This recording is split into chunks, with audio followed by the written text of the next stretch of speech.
A finais de xuño, Benedicta terá que renunciar ao seu paseo habitual na zona fluvial do Chamoso no Corgo para viaxar a Santiago a recoller a medalla Castelao.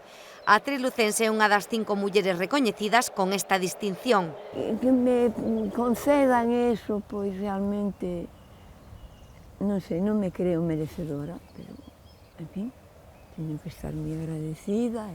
Cun libro do ilustre escritor na man, e precisamente neste enclave onde mantivo o primeiro contacto con Oliver Laxe.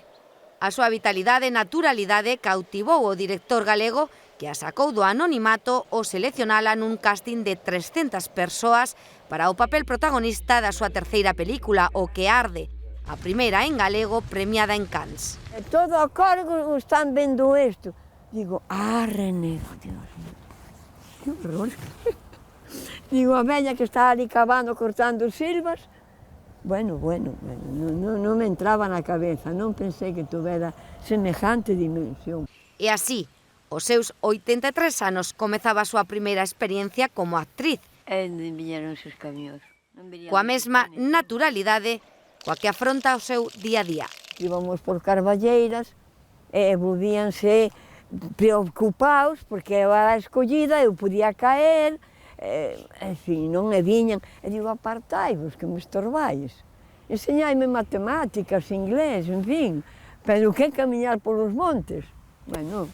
Nin os ensaios, nin as longas horas de rodaxe dun filme que se rodou na súa maioría en Navia de Suarna coa colaboración da Deputación de Lugo foi para ela tan impactante como a historia que se relata sobre os incendios de Galicia. Ao ver o bosque cheo de néboa paisaje galego, Galicia, se me encheron os ollos de lágrimas, teño que confesar.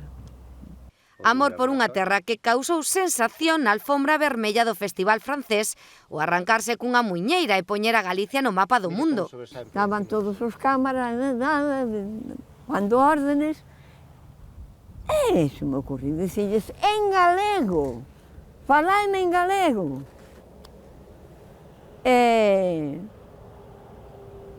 E aí non sei, porque se me mata non sei dicir, pois, aquela vella das cascarrañadas, puntos suspensivos. Está disposta a pasar por outra. E se consigo volar un pouquiño, pois, tamén. Quizáis, aínda lle pesan os seus tempos como fotógrafa cando emigrou ao Brasil. O que si ten claro é que esa nova historia non sería o mesmo sen Laxe.